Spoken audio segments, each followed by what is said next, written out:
An Illinois state representative in a gun violence prevention task force getting a bill approved, and he's a Republican saying it's not about gun control. It's Illinois in Focus Daily. I'm Greg Bishop. I know a lot of you guys tune in to see what the latest is with the Second Amendment issues in Illinois, and we're doing what we can to keep you posted. A lot of things happening. Obviously, there's lawsuits still pending. I've been checking the status of those. Not much activity. We did have some filings in the Schoenthal case. That Schoenthal case is about the public transit concealed carry ban. That's still pending. You've got other cases about the gun ban still pending in the appeals court. You also have in state courts whether or not individuals can sue gun manufacturers, and even out of state or out of country. So there's a lot going on, but there's also a lot being discussed about legislation impacting firearms. Well, Republican State Representative C.D. Davidsmeyer yesterday got one of his bills that's associated with firearms, more in the gun violence space, but interesting bill that did advance. And let's go ahead and get into it. It's Illinois in Focus Daily. I'm Greg Bishop. Short segment here is we got to get back to the Capitol because they are back in session. But got the Gun Violence Prevention Task Force. It's a new committee to the State House. State Representative Maura Hirschauer chairs that. And they had this bill where you've got the idea of immediate reporting that school officials have to do if they hear of a threat. Let's go ahead and hear what State Representative C.D. Davidsmeyer had to say yesterday during this committee to advance his bill and get it onto the House floor eventually. Bango. This is a bill, HB 1316 is the bill that we discussed a couple weeks ago. And basically an event in my district, kid made a threat that he was going to hurt somebody with a gun. I don't know the exact phrasing of the threat, but a firearm threat was involved. The kid told the librarian. The librarian waited a little while to notify higher ups, and the parent was never notified. Neither parents were notified that the threat had happened. And so I think that in order, as a law-abiding gun owner, I look at this and I say, we have to do everything possible to keep gun violence from happening.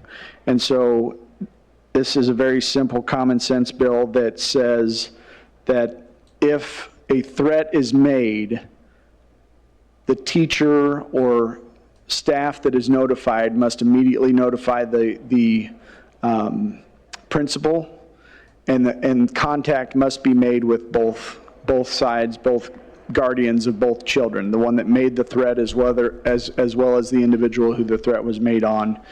And this is to ensure that the child does not have access to a firearm to do this, and it has to be immediate. I would like to. I'm going to file an amendment to take law enforcement out, and I told the school groups that I'll continue to work with them to see if there's any issues between now and filing an amendment. But to my knowledge, right now we're good to go. But they're gonna look through it again and make sure. So we'll have an agreed bill by the time I bring an amendment back.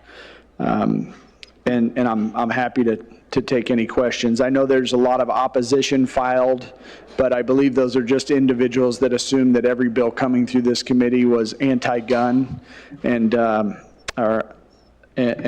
that is not the case on this bill. So. And there were several witness slips filed in opposition. It was like 100 plus or so to Davidsmeyer's bill. But as he said, some school districts have some issues with this, and law enforcement raised some concerns because originally the bill has law enforcement included as who needs to be notified. But should they be getting involved, or is this just more like a mandatory notification of the school officials? Is it or is it not an anti-gun bill? I guess I'll let the live chat answer that question. But regardless, a Republican getting a bill out of the Gun Violence Prevention Task Force. Here's a little bit more from the very brief Gun Violence Prevention Committee yesterday. Thank you. That's right. We're going to prove them wrong with this bill, for sure. To reiterate, I think the important part of this bill is that you're updating the statute for clarity. So as the statute reads right now, it directs staff, to make a report to administration if they see a gun on campus. But we know that, we need to broaden that and clarify that for our teachers. So if they're hearing of a threat or if they know of something happening, we want that to be reported. So that was the Gun Violence Prevention Task Force from yesterday, and not sure when they meet next. They don't meet today, but we do have a House Judiciary Committee hearing this afternoon that could touch on flamethrowers. Daniel Didich's bill. You want to get a flamethrower, you'd have to get a FOID card. A bunch of other measures here in the Criminal Judiciary Committee. Something else that could impact FOID cards. Another C.D. Davidsmeyer bill about the expiration date. I think we looked at that one as well. However, you got to think the Firearm Violence Prevention Committee, they've got several other bills in there that impact fingerprinting for FOID cards, safe storage, mental health exams for certain firearms owners, different types of, pediatricians asking kids about, do they have guns in your home and are they locked up? Still a lot of conversations to be had in this space, and we'll do what we can to keep it posted. All right, so wake up with us. Each and every weekday morning, it's Illinois in Focus Daily with the Center Square on YouTube. Get the podcast where you get podcasts, and also get the headlines in your inbox by going to thecentersquare.com. Click newsletter, sign up, it's free. All right. And you can also make a donation to the Center Square. Keep us going as we bring you the latest in what's happening at the State House. Today, got to get back there. All right. So like, subscribe, hit that notification bell, and wake up with us tomorrow morning.